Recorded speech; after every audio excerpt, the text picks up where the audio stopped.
and Budget Committee meeting, 2 sessions.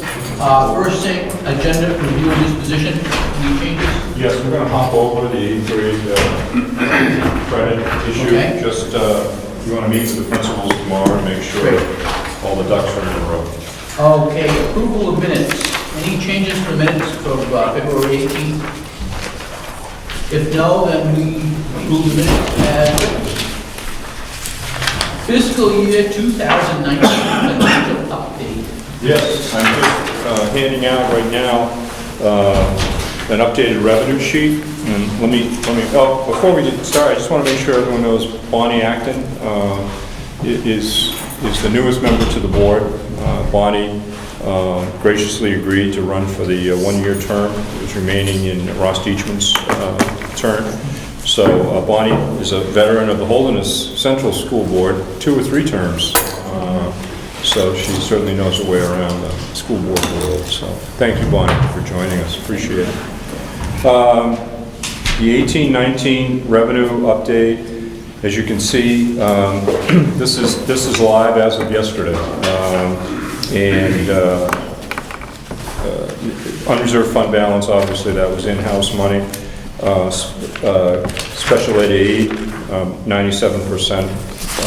Equitable aid, we have another major payment that will be coming on April 1st. So that will be, we'll get the rest of the cash from the state. Vocational tuition from the state, a little bit higher than we had predicted. Medicaid running at about 61%, which is fine for us right now. That's always a late arriving revenue. IDEA at about 54%, that's fine. Title I, we did better than we expected. Tuition, we billed out $445,000, 252 of it is already in-house. Vocational tuition, that's a payment from Newfound, and the other payment will be coming in the second half of the year. Earnings on investment running a little bit higher than normal due to the money for the bond. Co-curricular will be transferring in later in the year. We won't be borrowing. That's an offset on the other side of the budget. Thermal Rex, we've sold half a year's worth of Thermal Rex. So we're running at 73% of revenues at about the 3/4 pole. So we're really right there. We're in pretty good shape. Federal funds, most of them running better than we expected. And then the nutrition program, that's just cash coming through the system. So revenues right now are in very good shape. You can see what the communities have paid, most of them between 65 and 75%. So revenues are in great shape. I'm just going to give you a summary page on appropriations. The bottom line is actually very, very good. And then the whole report will be on board docs. But this is just a summary page. You see the bottom line. What's that? It's just it goes haywire. It's just on.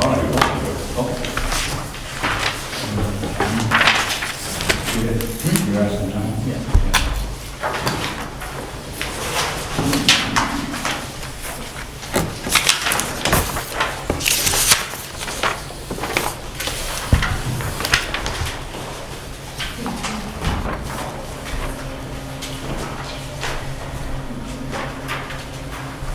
This is the last page of the report, page 29. This is a summary page for you.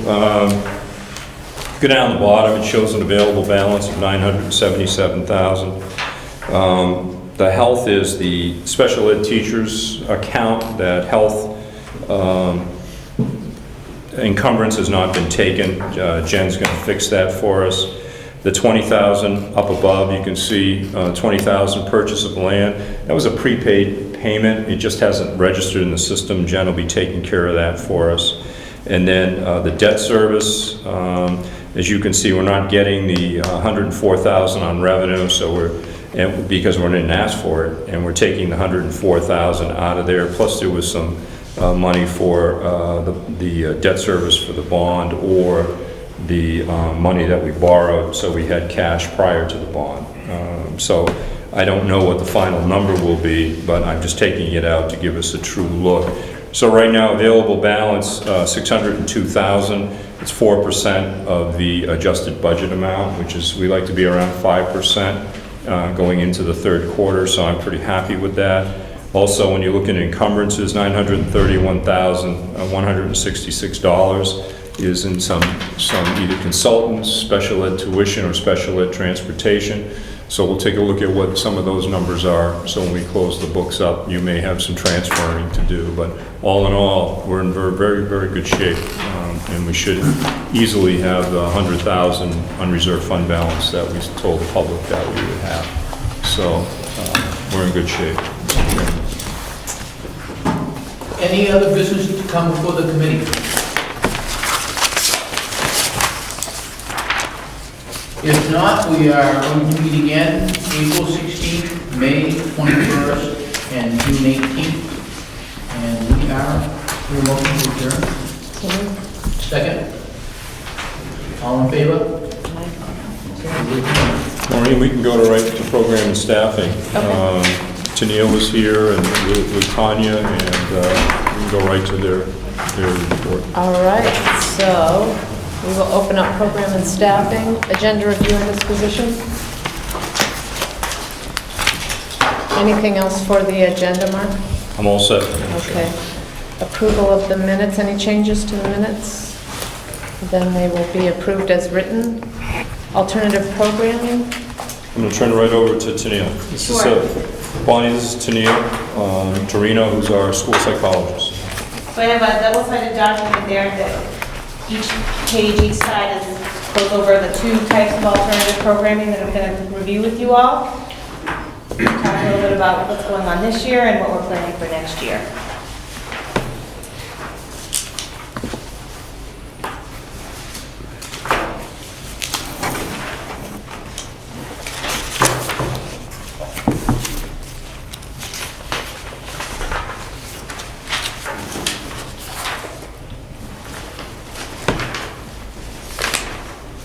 So the first page you have there, the Wilderness Youth Leadership Development Program, also known as WILD, is the programming that we're currently using here twice a week on Tuesdays and Fridays to provide some alternative education to students at risk in the high school, those who are struggling academically or behaviorally or have some attendance concerns. And so they go twice a week from 9 o'clock to 2:30, out and about, and go hiking, kayaking, canoeing, all those good things, snowshoeing in the wintertime. And they're also doing some volunteering with the elementary schools. So that's a huge benefit to those students that volunteerism piece. And they're also coordinating with our CATS program on Fridays to reach that 18 to 21 year population that we have. So everybody from both groups benefits from that as well. So we're using it, as I said, as both an intervention and as a mode for alternative suspensions and detentions. I mentioned Tuesdays and Fridays kids go out. Wednesdays, students, that's the day we've designated currently for students to use if we're trying to avoid multiple days of suspension. So they can work back from, say, potentially a 5-day suspension with a day doing the WILD program, or 2 days doing the WILD program. In the future, the plan, the hope is for next year to build WILD into, say, the A-day schedule in blocks 3 and 4, so it would be rotating 2 days 1 week and 3 days the next because of that A-B rotation that we have. And then again, we would also have that, it would end up being 2 days a month for alternative suspensions and detentions. Are there any questions right off the bat about? Yeah, I'm sorry. Okay. So this is being used right now with a certain number of kids, but it's not built into the blocks. How is that? Right. So that's a juggle. Right now, this year, we are using it as a option to give kids to test out the waters, if you will. So they leave at 9 o'clock and they're missing out on some class time, and so we're building in time for them to be able to get caught up there. So it affects everybody's schedule individually, which is tricky, but a good way to build interest and have an idea about what students are the best fit. students that we're finding are the best fit are those who are somewhat motivated in school to achieve academically, but again, who are at risk and have some other stuff going on that kind of gets in the way of education. Okay. And is this at this time being used in lieu of suspensions, or is that a Not- future possibility? It is being, it's individual again, it's not Okay. across the board, and it wouldn't be next year either. It would really depend on the circumstance and have to be the right fit for the student. Bruce uses his discretion Right. with Tennille in terms of who's going to be involved. Okay. Currently, we have 6 slots available Tuesdays and Fridays. Next year, we would have 8, the option for 8. Yes. How much academic time is missed and how is it made up? So they would miss 3 blocks of academic time Per week? per day. So they would miss 3/4 of their day. They currently miss 3/4 of the day on Tuesday and on Friday. They make it up on the other day. So I have a paraprofessional who helps me meet with every student, find out what their plan for the work being missed, and have a plan for getting it caught up. They're not penalized for not being in class, but they do need to keep up with their work. So I have someone helping me, a staff person helping me manage that to make sure that they don't fall behind.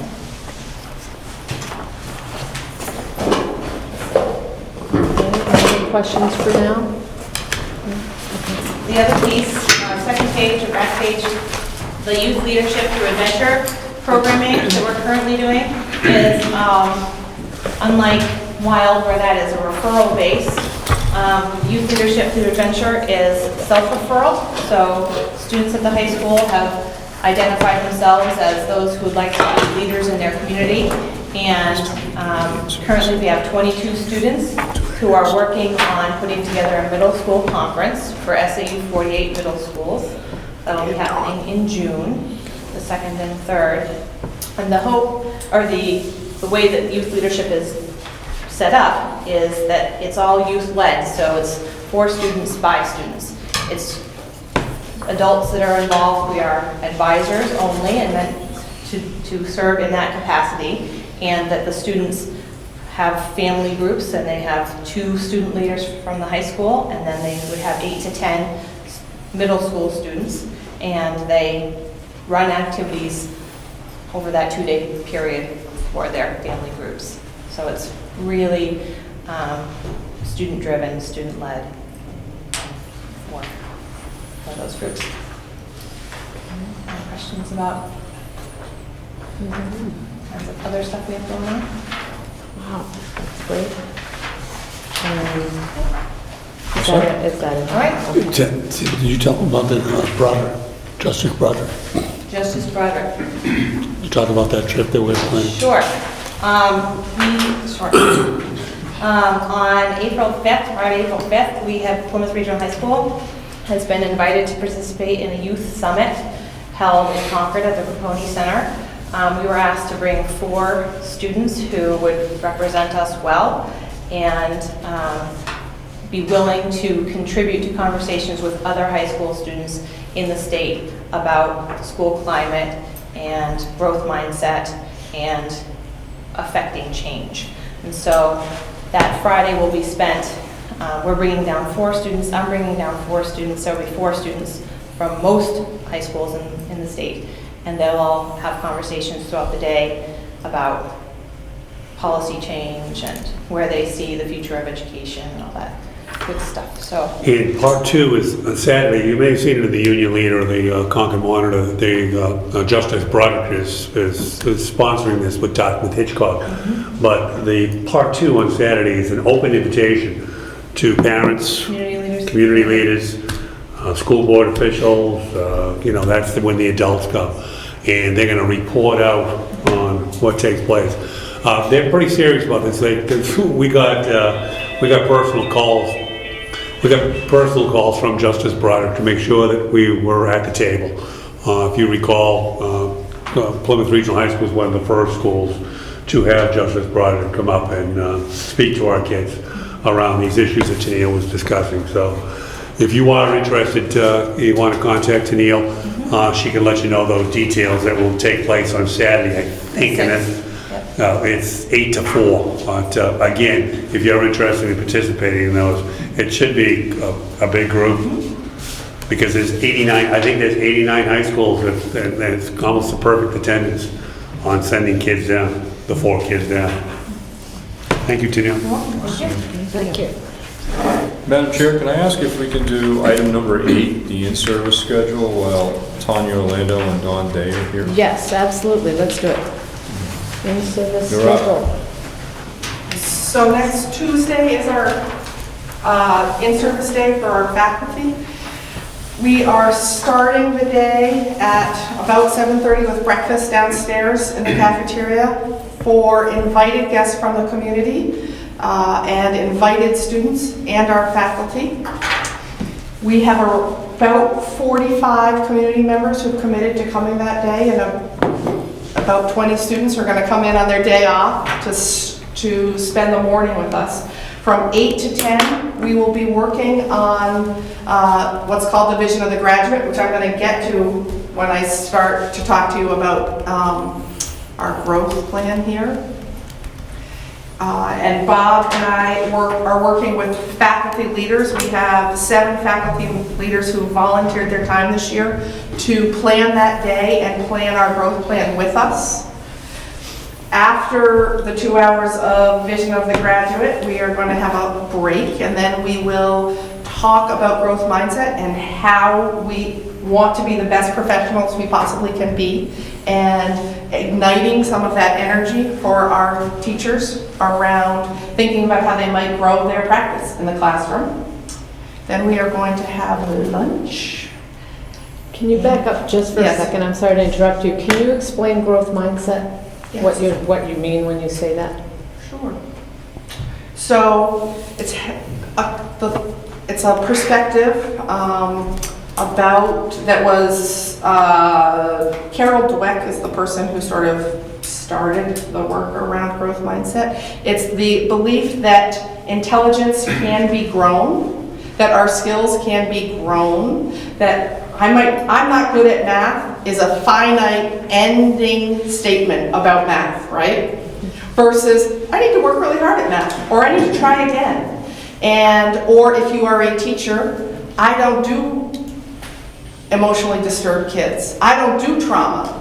I don't collaborate with people beyond my select few. And we're looking to have faculty first begin to think about that for themselves, and have administrators and parents and students eventually participate in that conversation around growth mindset. Fixed mindset is, very rigid thought around our capacities and our skills.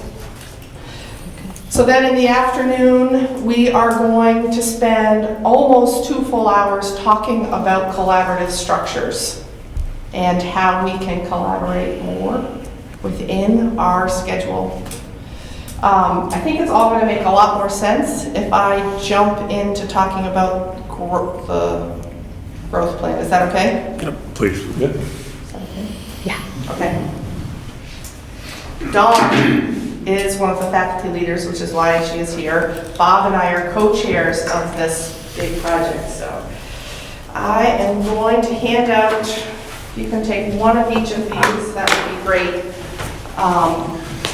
I thought we might have access to the screen, so I have talking points, quick talking points for a presentation, but I wanted you to have the slideshow because I thought it would frame our conversation a little bit, okay?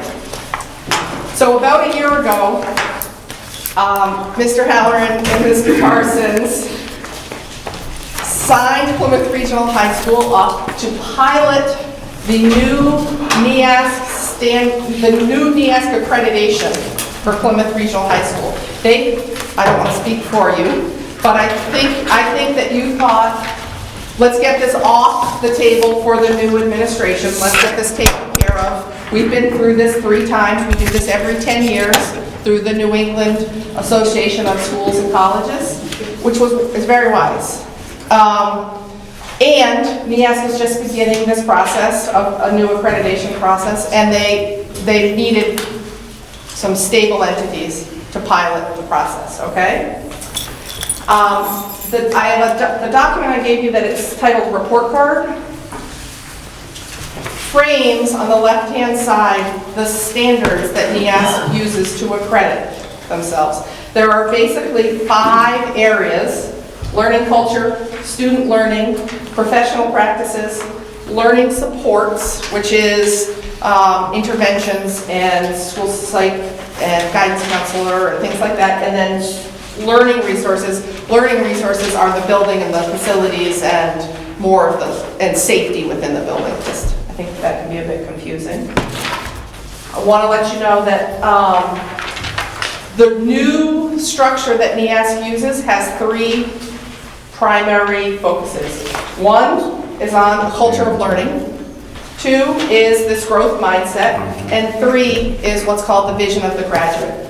Vision of the graduate are the demeanors and skills that we want our graduates to have when they are done at Plymouth Regional High School. Okay?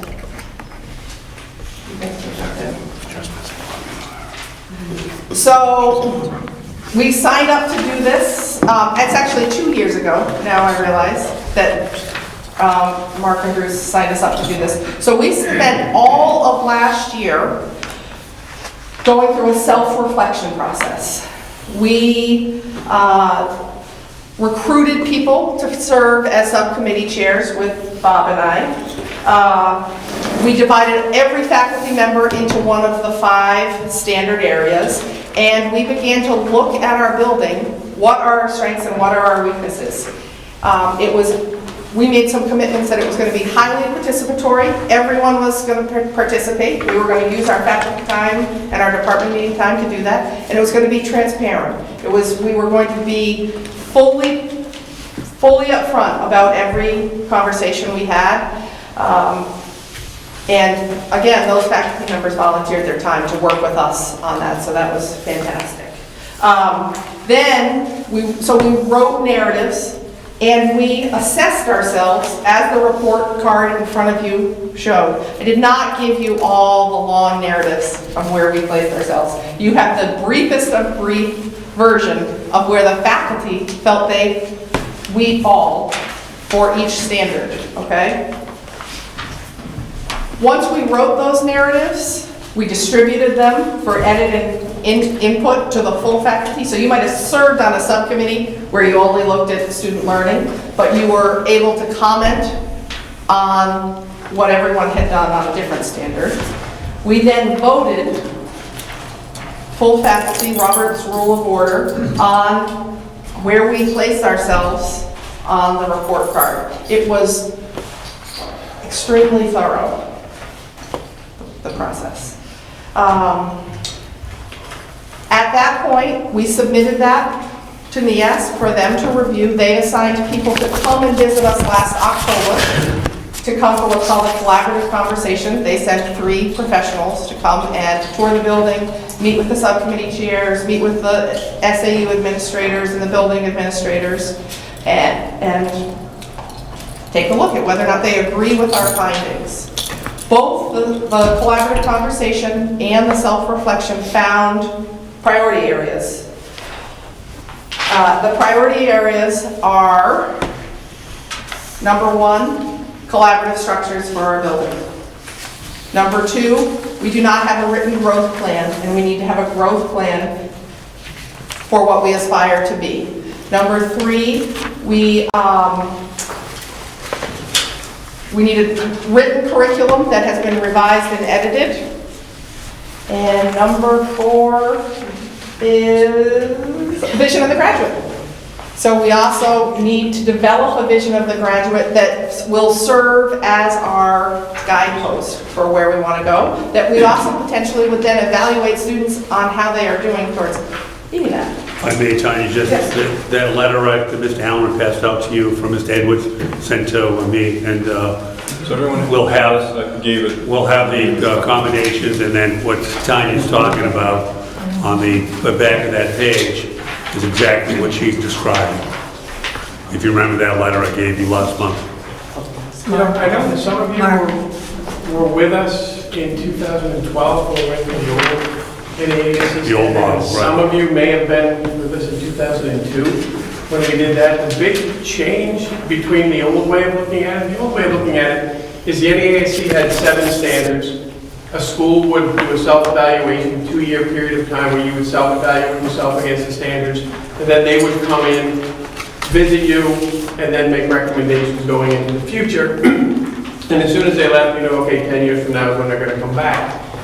That changed with the new standards. They went from 7 standards down to 5, and the look, instead of looking backwards, now they're looking forward with schools. So when they came in for the collaborative conversation, it was to have a conversation around us is, where do you identify, and we'll either agree with you or may add something in, but where do you feel your areas of improvement, where do you feel your areas of need are? And so we got to help decide that, and now when they come back in the fall of 2020, instead of the way that it used to be looking how to do against all the standards, now they're going to be looking at how are you doing on your growth plan. You're making a plan for the future. How are you doing on the implementation of that plan? So it's really looking to the future, and that's part of that vision of the graduate is really looking, okay, when students come through this high school, what do you need them to have to be successful when they leave here? And so it really is a different shift in the focus of the NASC and for us. So after their visit this past fall, we reconvened and looked at the priority areas and sent out an email saying we would like to request faculty participation from you to participate in leading the development of a growth plan. And we had 7 volunteers step to the plate. That is Dawn, Craig Willie, Patricia Rella, Maura Doherty, Kyle Reed, Jason Conway, And Amelia Fleck. and Amelia Fleck. And we are meeting at least weekly for at least an hour. Today we met for about 3.5 or 4 hours to plan next Tuesday. So it's a fantastic group of people sitting around talking about our aspirations for this building. If I just may add, Tanya, and we really sprinkle the infield in regards with the community members. We've got Spear Memorial, we've got the college, Hannaford's, Common Man. We really reached out to all the sending towns too, parents of kids that we had 25 years ago, and obviously aides that work for us now that graduated this high school. So it's a wide variety of people that will be at the table with the teachers on Tuesday. And Tanya and Bob did a great job of gathering that and then just getting these people to the table. A lot of the businesses, they're sending their new and young staff that will be dealing, you know, and we'll have this issue 10 years down the road. So that was a kind of unique issue to look at too on that as they come forward. A lot of the independent businesses also sending a rep. It's not just the major firms. No. Dickie Gowan will be here from his real estate office. A lot of smaller companies have also been invited to send folks. So we just want a wide variety of individuals, as Bruce said, to participate in a vision of what should one of our graduates, what those skills our graduates should have when they leave us and go off into wherever they're going to go. So we're again committed to full collaboration and transparency as we write this growth plan. It's going to be fairly specific. There are going to be timelines. There are going to be action steps. Who's responsible for it? It's not a full dream document, right? We have to have it be concrete enough to actually propel change or growth. So that is our absolute goal. I think you're getting a picture of the work next Tuesday morning around vision of the graduate. We will continue that. That will not be a one and done conversation. We will involve, we're hoping you, in a conversation about what our vision of the graduate will be. And Tanya, if I may, sorry to interrupt, you guys are more than welcome to show up at between 8 and 8 o'clock if you'd like to attend on Tuesday. So just let me know. We will probably do an all-school event where we involve all the students in some sort of activity and conversation around what they think the vision of the graduate should be. And we will do an evening event to invite a wider group of parents as well, because we don't want only the highly engaged families to participate in this conversation. We want this to be a conversation about every student in this building. Do you want to talk a little bit about collaboration and our goal for the collaborative structure plan? I think, well, collaboration was really a big piece that came up. You know, we asked the faculty, you know, about areas we need to work on. And I think as a teacher here, I've been here, this is my third one, okay? This one's way different. It's like, it's scary different sometimes, but collaboration is so important today. A lot of research says that when kids go out into almost any job they go into, they're going to be on a team somewhere, or they're going to be collaborating in some way, shape, or form. And the best way to help our children, your students do that, is to be role models to them as teachers. And all of us, myself included, can improve our collaboration skills, without a doubt. And so the structure we don't have a structure for that yet. It's up to the faculty to decide what the needs are, and everyone that's part of this to decide what is it that it's, you know, the collaboration should be. And it's tied to the vision of the graduate, and it's tied to the curriculum writing.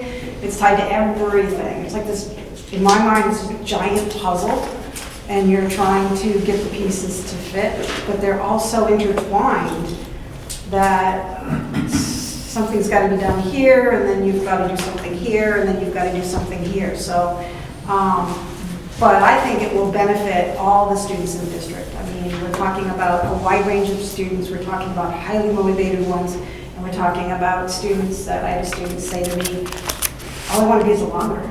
I want you to teach me how to be a logger. And, you know, so we need loggers. So we need to learn how to, we need to be able to engage those students in collaboration so they understand and they'll learn better that way. Research says kids are social animals, buy into that, and collaboration is a big part of, you know, that kind of social scene. So.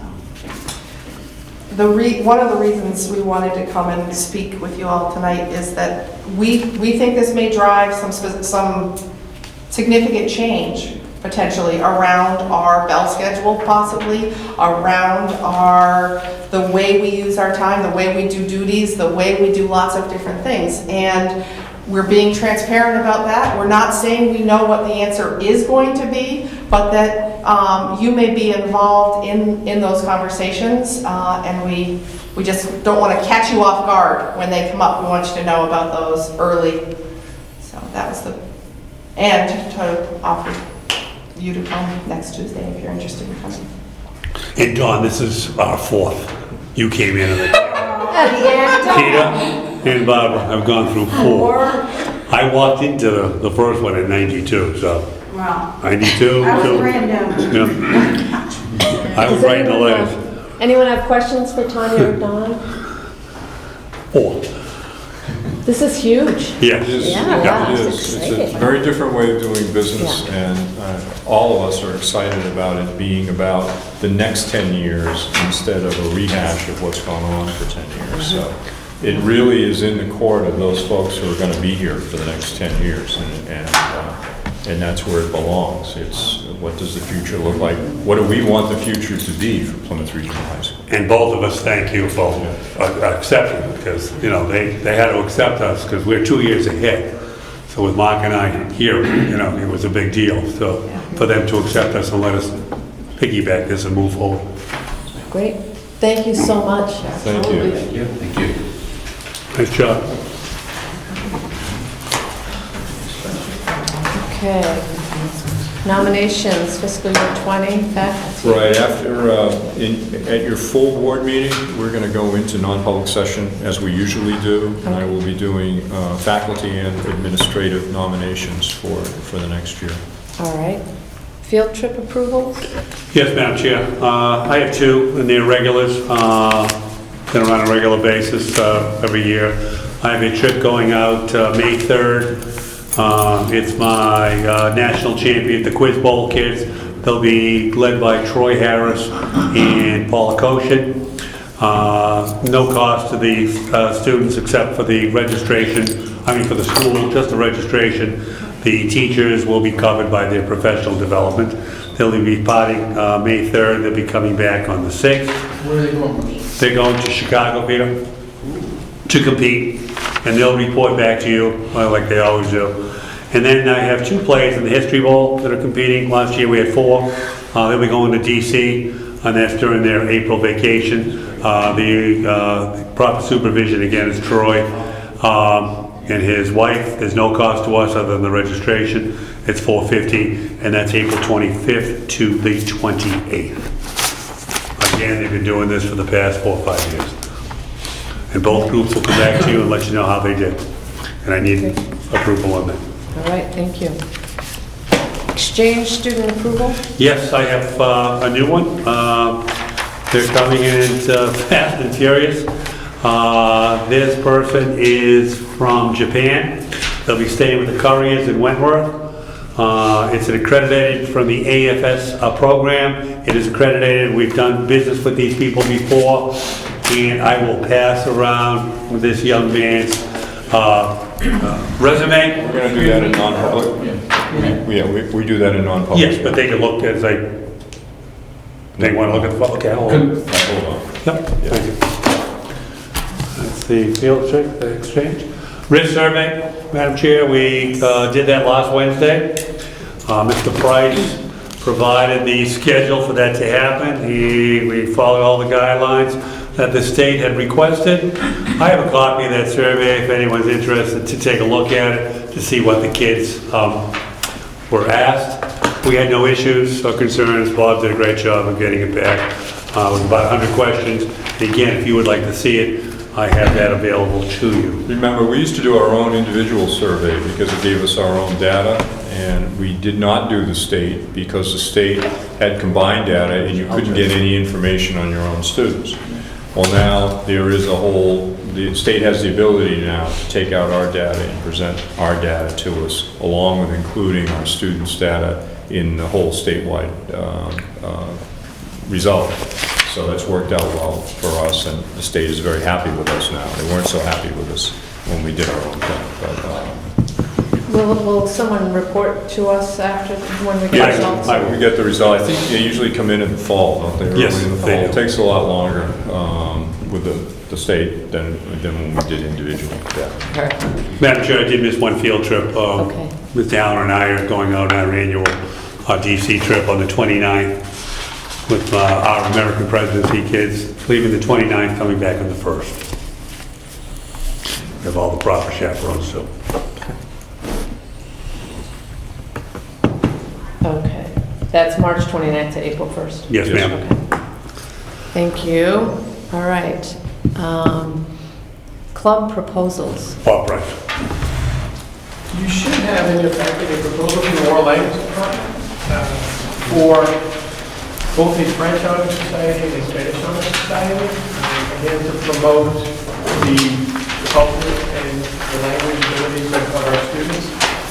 One of the differences with this compared to the other is really, if it gets approved, try to figure out where in the year it would go. So the big thing for eligibility purposes, students would become eligible during the 4th quarter of their sophomore year so that they could apply during 4th quarter. So it would be based on 7 quarters of high school. They would need to meet the requirements, which is a higher requirement of 90 or above in the target language, whether that's French or Spanish. They would still have to have an overall GPA of 88. They would be eligible to apply 4th quarter for the induction ceremony the following year. So it would basically still be open like our other National Honor Societies to juniors and seniors, except this just starts the application process earlier so that if it's approved, we could have the induction ceremony earlier in the year so that it's spread out with the other honor societies. One other difference is so if somebody applies in their sophomore year, to still be eligible in their junior year, they still need to be enrolled in that target language. Or if, say that they've completed AP Spanish by the end of their sophomore year, and we don't have anything else to offer them, that student would get an excuse from we don't have anything else to offer that. I don't see that happening much.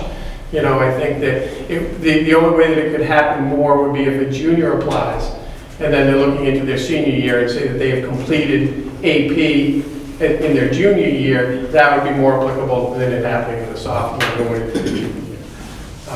But that is from both the French and Spanish teachers, and the Spanish advisors would be Patricia Rella and Carolee Simmons, and the French advisor would be Cecile Healy.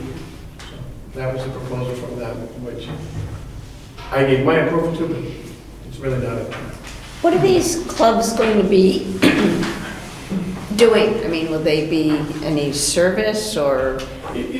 Just No, I like the recognize. National Honor Society and the Technical Honor Yeah. Society, some of those same components with leadership, with service, with those things. So I would imagine that as part of their program, it's also to build the culture of Spanish and French within the communities and within those students. So I know one of the proposals, the students came to me, and this is to the side of whether it's an honor society, is our French 4 program right now is working with and communicating with local businesses to see if they want our students in French 4 to translate placards into French. So that if you're working behind a counter downtown, you could have a placard that says, it would say something in French.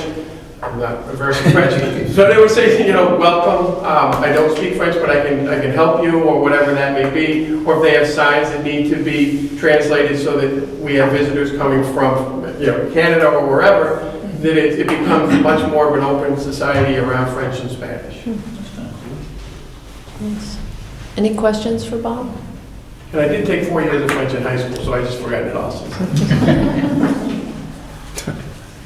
All right, Not thank this you. high school. No.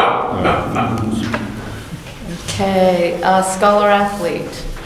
Oh, do we need Yes, to? and also on the field trips too, if you could Okay. approve those, so that they're coming from committee when we get into the full board meeting. All right, so for the field trips, you can do do I scholar hear a athlete. motion to move that onto the full board? Phil and Walter, okay, great. And for the honor societies, could I get a motion to move those on? Thank you. And, okay, Walter, great. Scholar athlete, 28 students. I'm accompanied down to Concord Center for the Arts on April 2nd. They're both female and male athletes. They have to play 2 sports and have a B+ average and have a commitment in the community involvement. That's a great number. Their parents are also inviting, and then we're taking the kids down to Fugaki's for a Chinese buffet following the ceremony. Ceremony starts at 9:30. I'll be accompanying them down with Mr. Carey. But Those we are have 28 seniors? students. seniors? Seniors. Thank you. Just seniors. Great, thank you. Any questions for Bruce? All right. Process of hiring new guidance counselor. Yes, as you know, one of our guidance counselors, Ian Jasinski, has resigned and is relocating to Florida. And so I wanted Mr. Parsons and Mr. Price to update you on the process for hiring her replacement. Robert? So we've received, I don't know, I think between 12 and 15 applicants so far. And we have conducted 3 interviews, and we're still in the interviewing process. And so we hope to have that wrapped up within the next week or so, to then make a recommendation to move on to the next level with those. Just to let you know, that's a critical shortage area. And we didn't advertise, so we did it all electronic. Did not go through the paper. Mr. Allen discouraged me on that. And we still received how many applications? 15? 15 and then The market is digital now. As you can see from your newspapers, that there's very few help wanted ads anymore. It's all targeted digital. So we advertise on Ed Jobs New Hampshire, where that's where everyone goes who they want to work in education in New Hampshire. And so we have a SAU-wide subscription to that. So. And we were fortunate to get out before the deadline when schools offer contracts for their own staff and that piece, because there are people interviewing, I'm sure that, I haven't seen any, I'll see them when Bob, the committee finalized, gets down to 2 or 3. And it's our hope that we'll have a nomination for you for April 2nd. Correct. Is Mrs. Jasinski resigning now or at the end of the year? End of the year. End of the year, Yeah. okay. Well, we hate to see her go. Yes. This was a surprise to all of us. Any questions about that? Okay, so now I see we're moving on to non-public session. Right, and we can do all of that at the end of your regular board meeting. as we usually do. Our next meeting will be on April 16th. And do I have a motion to adjourn? Okay, Barbara? Walter, okay. Thank you, Diane. Okay, any changes to the facilities? No, Madam Chair. So, The minutes, the committee review the minutes and any changes? Okay, track meetings, yes, and having a conversation with the athletic director, he indicated to me that the track subcommittee was looking for, I guess, they're looking for the school board to back up the proposal that they had in front of you, which basically was to endorse a 6-lane track, and I believe with an 8-lane sprintway, but positioned around the football field. And if the board would endorse that, they would begin the process of raising money. And I think that's where we left it. I told the athletic director I would bring it up in the committee because that's where the presentation took place, and see where the committee was. I know there were a number of questions about a number of there were, I think, three proposals or 3 options that the engineering firm had put forth, but that the committee was pretty firm in their belief that the best place on the campus was to put the track around the football field.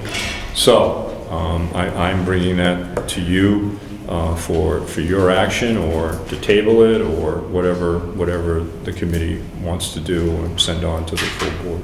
I don't recall how much money that proposal was, but it was in excess of $1 million, wasn't it? Yes, yeah, off the top of my head, I remember all 3. I don't know if that was the proposal that had an artificial surface also with it. They were redoing, help me Maureen, because you sort of were that. Yeah, I don't know if they were sliding the field over and would be moving the current press box over and then putting an artificial surface in. That got you into the $2 million range, somewhere in there. But I want to say I think that's what it was, but I don't even. I think I'm out there, but yeah. That's what it was. Was it? But I Yeah. don't remember exactly. Yeah. Yeah, and it did include artificial turf. And they were going to raise the whole $2 million? No, they were going to raise half of what that number was and then come back to the board and say, would you be willing to go forward with this proposal with us having 50% of the estimated cost of the project? And I think they said they were open to raising more, of course, if they Yes. had that funding. But I think you had suggested that they had to get half of it, at least half of it. Yeah, half. And what they want to do is, quite frankly, they want the legitimacy of the board to say, the board is backing this when they go out to raise money. That's really what I think that they're looking for. That this just up high in the sky, they're out raising money, but no plan, bless you, no plan has been endorsed or anything, so. Yes. Yes, ma'am. What happens if we endorse it and they fall short? Is there some kind of a plan? I know I'm asking a question for some other group, but is there a plan for them to be able to return the funds? Well, I don't know. The last time that we raised money, we had a very detailed list, and we did return the funds. So they were all returned. So that's easy enough to do. The money goes into escrow, earns interest, and then it goes from there.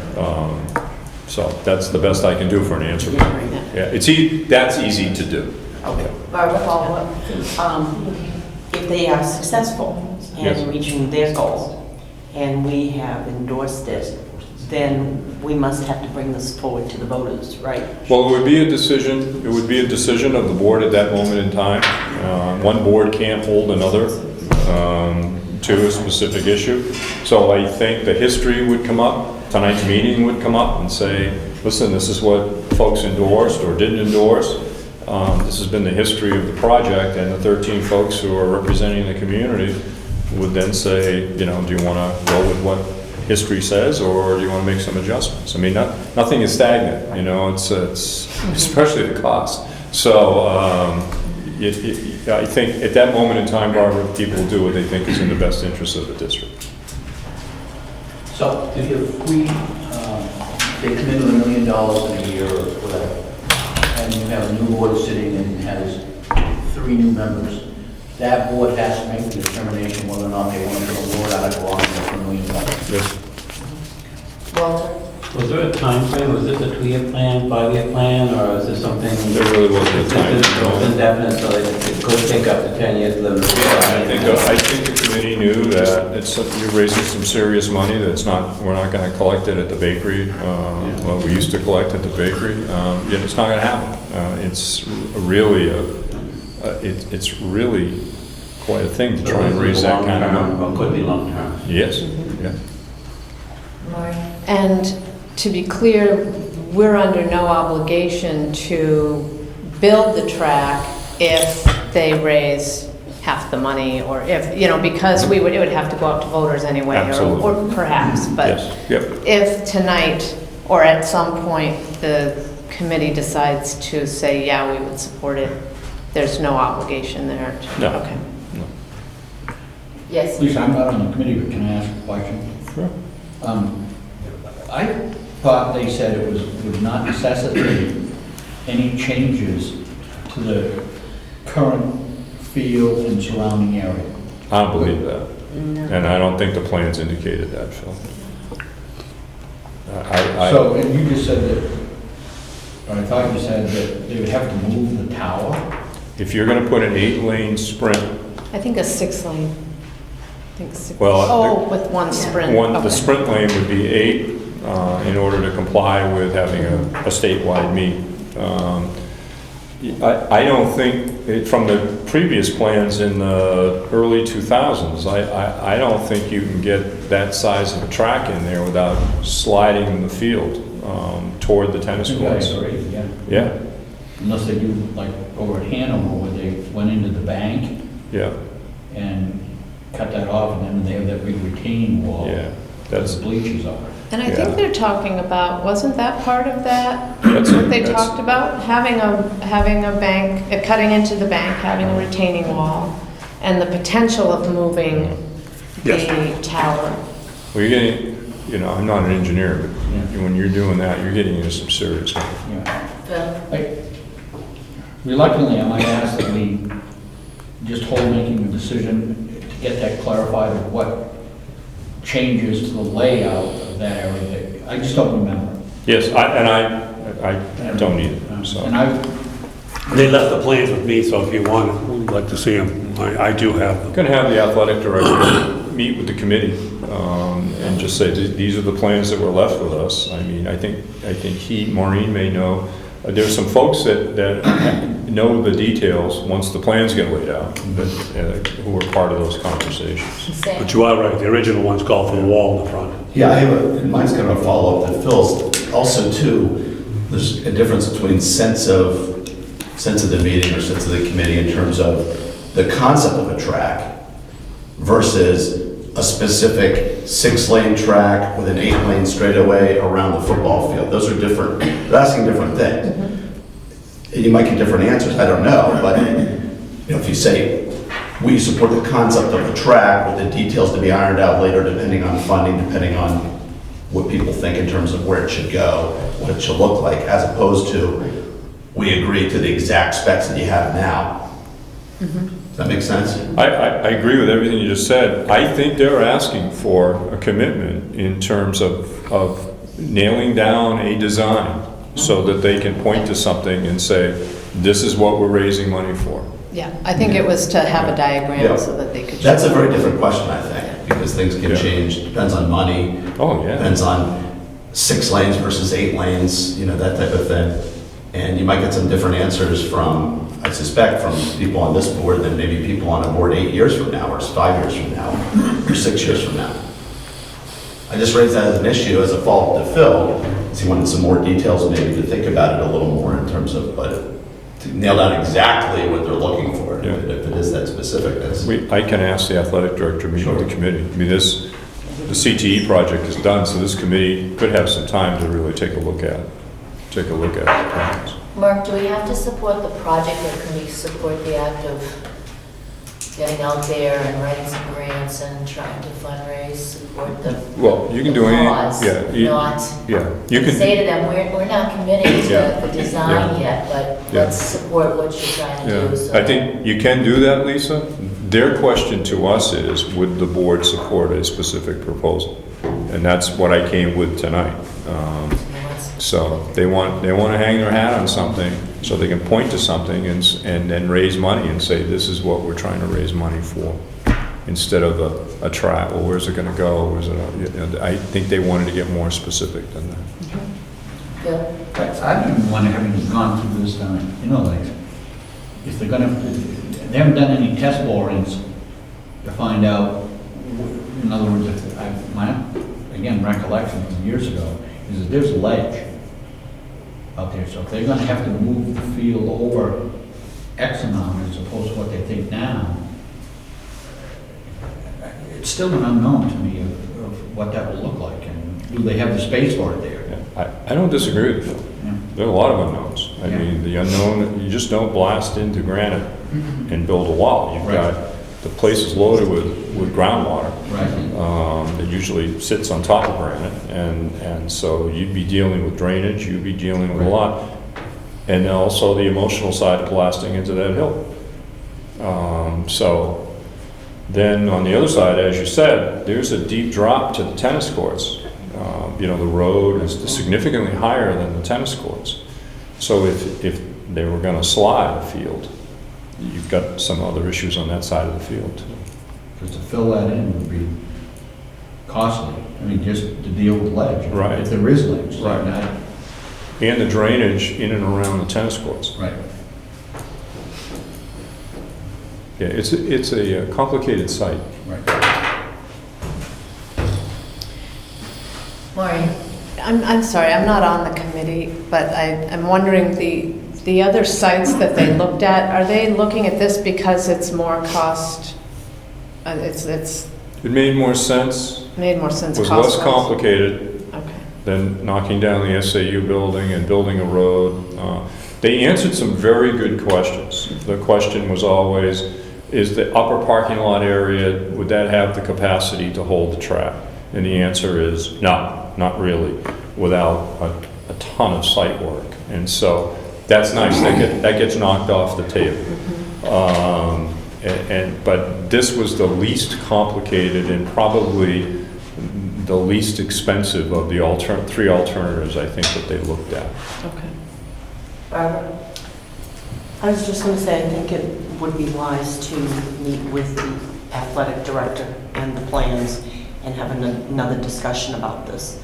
So I would like, if possible, to move the discussion until that time. I don't want to stop it if anybody else has important questions, but I think that's where we should go. So Walter, Bernie, Christie, Barbara, are we all in agreement that we just need to keep this on the agenda for a couple more meetings and have Mr. Gary come in and, okay, all right, that's when you, Okay, great, thank you. Thanks for the conversation. CTE renovation updates, Springtown? Yes, we're sort of at the bitter end here within the building. There are still you know, there's still a list of odds and ends that Bruce is working with John, Francis, and CCI on, but the major components and have been taken care of. Bruce can talk a little bit about the space, and everyone's in their space and how that's going. And then I'll talk a little bit about some of our spring projects tied into the center once the weather breaks. All of our programs are up and running. Autos was the last program to get in their area. And again, as Mark said, I'm working with John and CCI on punch list as we move forward. On a big project like this, you're going to have some failures here and there. They're minor as we move through. They're not affecting the teaching areas of where the kids are located. So that's real good. They're up, fully loaded now in the kitchen. They're going to be producing a product tomorrow night for cultural arts, which I'll talk during my report. So that's, I've had no issues at all in the kitchen in that part, so that's been nice. And a ton of meetings been going on in here. So knock on wood, CCI has done a wonderful job. And our kids are excited to be in the areas that they are, from health art to multimedia, to autos, to culinary arts, marketing, drafting, just outstanding. So no major hiccups or that we can see. I've got odds and ends and blinds I need, equipment that came in that was, you know, dented or whatever that I'm sending back or whatever, but we're here, which is nice. So tomorrow night you're gonna see, hopefully, I'll have close to 800 or 1,000 people that we're gonna be running through this building. So we got some special programs going on, but again, I'll highlight that during my principal's report. Tomorrow night is Cultural Arts Night for the entire SAU, and we've put the art around the building so that our youngest students will be coming into the newer parts of the building. So they're the folks that probably wouldn't come to this building unless it was a special occasion, and we really want families to see what the facility looks like now. And so I think this room is what, K through 2, K through 1 will be in here, and I have the students that did these portraits. Their families are coming in to see it for the first time too, so it's a big deal. Yeah. It's a big deal. I'm keeping all, as Mark said, I'm keeping all the younger kids on this floor. I think I've got grades 2 and 3 out here, and we got National Technical Art Society is doing a silent auction. I've got culinary arts passing out hors d'oeuvres. I got a presentation going on in autos. There'll be a presentation down in multimedia if I get people down in there. We qualified for the drama festival. Last weekend I attended the drama festival in Wyndham, at Wyndham High School, and we were one of the 2 schools that qualified. That'll take place in Kingswood, April 4th and 5th, or 5 and 6. They'll be doing a short performance on that tomorrow night too, following the concert. So a lot going on. A lot to be proud of. So we outside we have the landscaping to do, as you know, where we put the portable parking lot over in the north wing. That'll be returned to a lawn. And also all the upgrading close to the building will be taken care of. And then the second layer of paving will come in. And paint too, second layer to paint finish too. off. And then the mat for the trash compactor will be put in, and then the compactor will be put in, so we won't have a series of dumpsters back there. It'll be a trash compactor. It'll be cheaper in the long run to take care of solid waste, and also it'll be much more aesthetically pleasing back there. So trying not to have a back of the building. I mean, obviously there's a rear of the building, but we wanted to make it look as nice as we possibly can, because the angles are, you can see the entire campus now. So I think it's really starting to look nice, and when we turn green, I think you'll be very pleased with what the whole project turned out to be. Great, thank you. A taste of Plymouth. Taste of Plymouth, we're ongoing here. Denise McGlone, doing a major fundraiser. Started out as 4 classes, looked like it's going to come down to the seniors. But I think you people are familiar with, they held this at the college or somewhere. Taking off, we've got about 20 to 25 vendors coming in here. So I'll map it out with Denise. I think it'll be another night to show off the CTC renovations too. So I think I'm going to do a huge buffet out here, and I'll incorporate the National Honor Society, National Technical Honor Society. They'll help produce this. I think we're charging $10 a ticket, Janice, $5 for a student. And everyone she asked to come is sending a product, whatever. Obviously, we're jumping in big time from culinary arts, cafe services downstairs. We'll be producing a product too, so it should be a fun night. I think it's 5 to 7 on April 3rd. And that'll take place right here in the main foyer. And I'm going to move it around so I'll get people to move up and down the area again. Another way to show off what we've done here.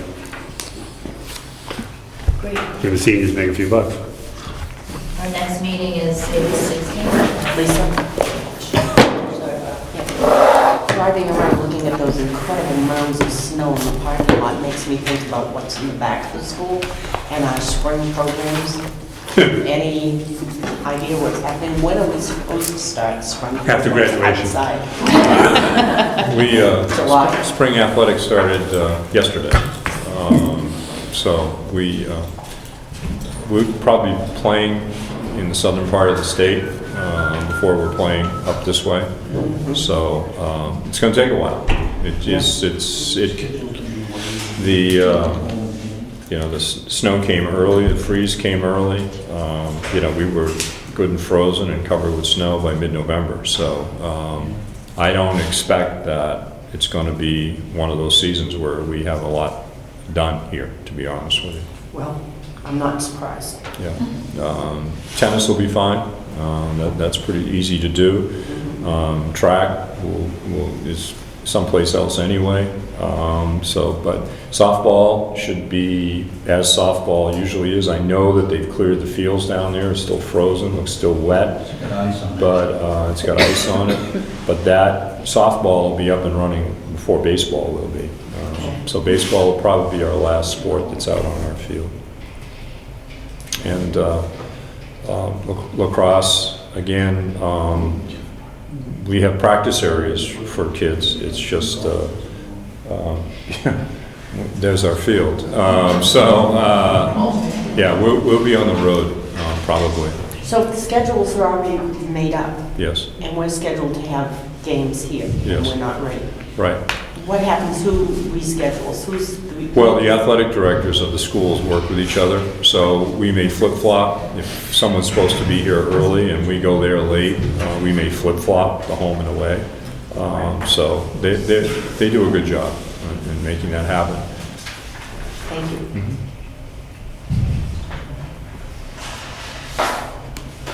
I noticed there's a little bit of an inconsistency. Some of our meetings, we have motions to adjourn, and some we just adjourn.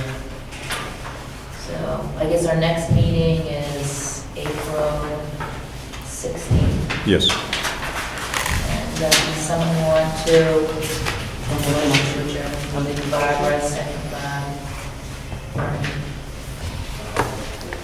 We'll start the regular board meeting. This is the one time during the year that Bruce would like to be in charge, but I am. It allows the board to reorganize and elect a chair. So I would listen for a nomination to be chair of the Pemmy Baker Board for the 1920 school year. Mr. Brickley? I nominate Kathy Hahn. I hear a nomination for Kathy Hahn. Is there a second? Second. There's I no heard my second. Hearing no other nominations, all those in favor of Kathy Hahn for chairman, say aye. Aye. Opposed? Hearing none. Madam Chair, welcome back. Thank you. And thank you for your vote. You're welcome. Shuts me off every year. I would entertain a motion for vice chair.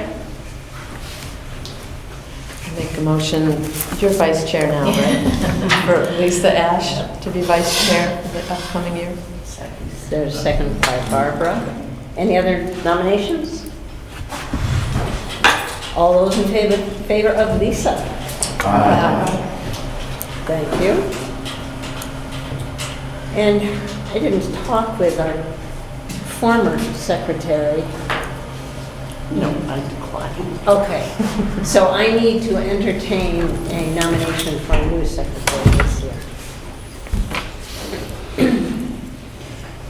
It's a position that's on the, it's a position that's on the executive board. You get to go to an exciting meeting occasionally, if you want to be on the executive board. And it's really not that difficult. And we help as much as we can. Yes. Who's not in the room? What's it actually? Pardon? What is it actually? Just taking, when we come out of non-public session, just keeping track of the nominations. So tonight it'd be moving the slate, who made the motion, who seconded it, and what the vote was. It's not a lot, and then Michelle and I will clean it up if it's in good shape.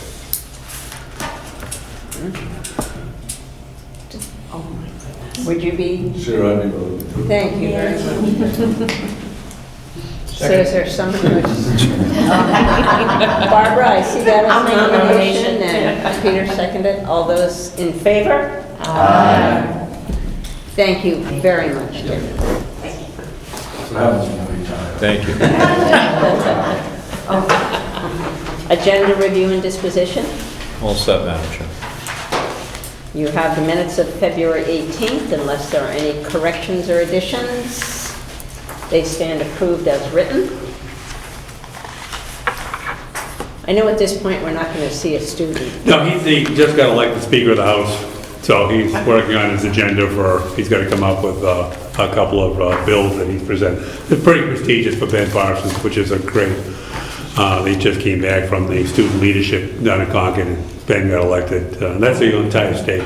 Yeah. So he'll be the Speaker of the House. For the state, great. Big deal. for him. That's a big deal. I'll tell him you were asking for him. Please do, but tell him congratulations. We too. will. Mr. Halloran. Just one issue that wasn't appropriate for any of the committee meetings. All of you, as members of the school board, should have received a letter that came from the School Boards Association, and the letter was from the Conval School District. And I'll just read the first short paragraph to you. It's, as you have likely heard, the Conval School District has filed a complaint and motion for a preliminary injunction in Cheshire Superior Court, seeking to require the state of New Hampshire to meet its constitutional obligation to fund an adequate education for every New Hampshire citizen. And it goes on to state its case. So Conval has taken the lead. This legislative session is very different than any other legislative session recently, with a Democratic Senate and a Democratic House. A number of bills with regard to financing public education have gone through the hearing process and have passed both the House and the Senate.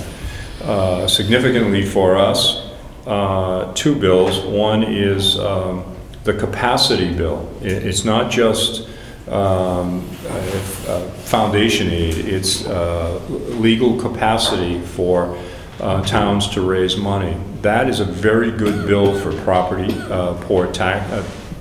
poor communities, Plymouth and Rumney, Wentworth, those communities that take more effort to raise money.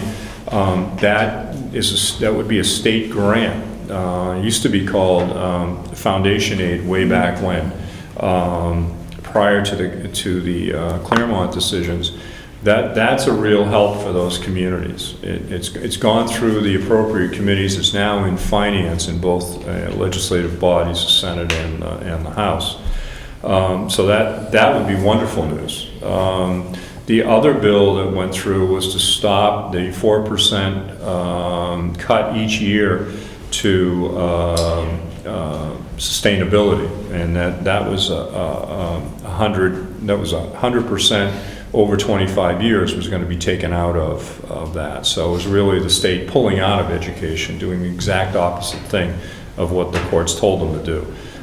That bill has also passed both things. So there's obviously you wouldn't be approving both bills. Both of those bills you would come up with some sort of decision between capacity and and stabilization grants. So that's taking place. So it's been also increased aid to special education and increased aid for building aid, which Romney, hopefully, the governor said he would sign off on that. That's leftover money from the last session.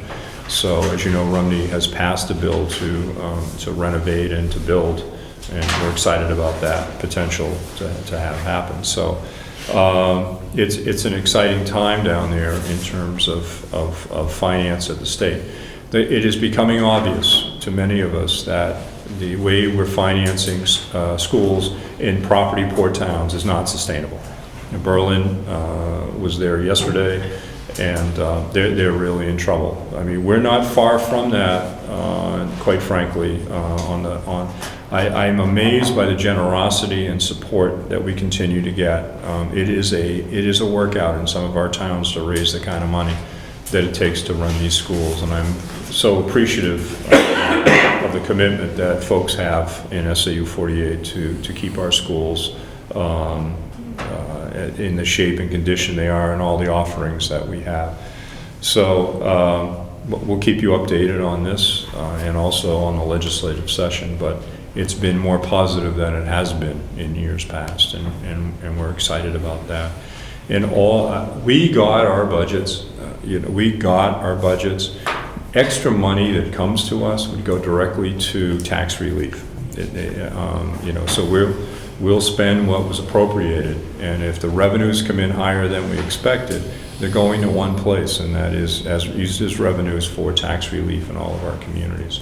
There's no, we'll do this and we'll do that. Not here. We live with our appropriation, and that money will be used to help folks in all of our sending towns. That's my report, Madam Chair. Thank you. Mr. Parsons. I spoke about cultural arts tomorrow night. It starts at 5 o'clock. Love to have you guys. The art piece goes from 5 to 6, and then the chorus will take place in the gym. That starts at 6 o'clock. I would like to, obviously you heard from Tanya tonight on the NEAC, but I'd like to give kudos to both Tanya and Robert, who have taken the bull by the horns, and it's a long process, as you can see, and it's still a long process to go, but they've spent countless hours on working with the staff to make this happen. I think you're going to be very happy when the staff goes back in the community at what the finished product will look like. We have, Bob's also working on, we're testing on the 27th, the day after our in-service.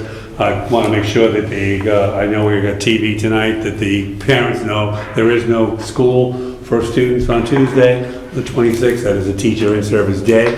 But on the 27th, the kids will be coming back.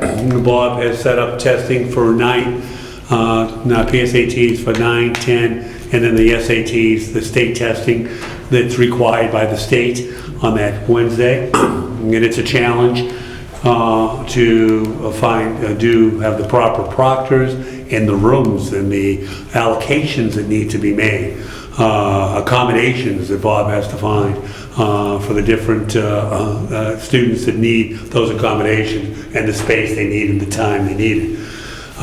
We're going to, hopefully, we're releasing the students at 1 o'clock, but there will be kids that will still be required to testing, but I don't want to hold the entire school up on that, so I will be having Todd, Randy, and others taking students home with the transportation that the vans and the buses that we have as a school, so they can have the proper time to finish that.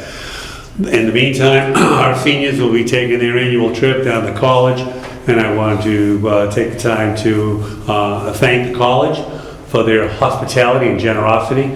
Last year the college was on the kids were on recess. This year they're not, and they're still accommodating the students at Plymouth Regional High School with a tremendous amount of support, both from the food service and providing the hospitality needed in the rooms that we're using. Denise McGlone has done an outstanding job with the amount of offerings that the kids are having. The kids are really, it goes from anywhere to law to college life, to resumes, Zumba, the whole 9 yards. So it's a creative way to get our seniors out and have it a purposeful day for them. And while we here back at Plymouth Regional High School are testing 9, 10, 11. So it is a busy end of the month. And hopefully the weather cooperates. Right now, Robert, what's the last day for kids right now? Is it 25 or 26? It's the Tuesday, whatever that date is, that 25th? 25th. 25th. 25th or 26th? And the teachers would go 2 days after that. Go to the 28th. Well, I had given the 2 weeks. We went to school one day, Bob, I think, on the October. But I'm working with that on them, with Mark and the teachers. But it's a long haul, and that's a given. Seniors' graduation will be June 8th. Thank you, Madam Chair. They will be graduating that day. And we'll go 180 days. Remember, we started after Labor Day because of school construction.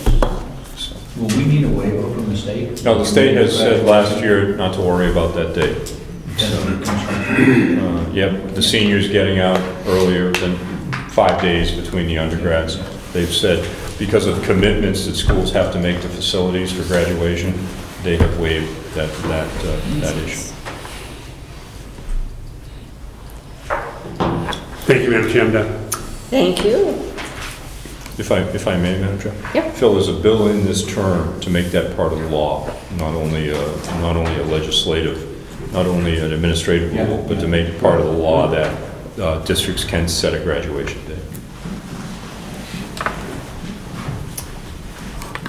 Committee reports, facilities. Okay, we had a brief about the track committee and decided to keep that on the agenda for a few more meetings and have Mr. Carey come and discuss things with us in the future. CT renovation update, spring task looks like landscaping and some odds and ends. The company did a great job, we appreciate all their hard work. Taste of Plymouth, April 3rd, Denise Willow fundraiser, that's Wednesday, again, April 3rd, $10 a ticket. Hope people come out for that. Thank you. Policy and budget. Policy and budget was called order somewhere around 5 o'clock. The minutes were approved from the previous February 18th meeting. We went over the financial, fiscal year 19 financial updates, and we're on task for appropriations. We should be at 75%, we're at 74%, I believe, Mark. And for expenditures, we're right on task where we should be with all the expenditures. There was no other meeting, no other business to come before the meeting, and we adjourned somewhere around 5:20. Thank you. Program and staff. And we met as well. It was a long meeting. In the interest of time, everyone was here. Do I need to report out? We need to vote. Oh, right, there are a couple things we need to vote on.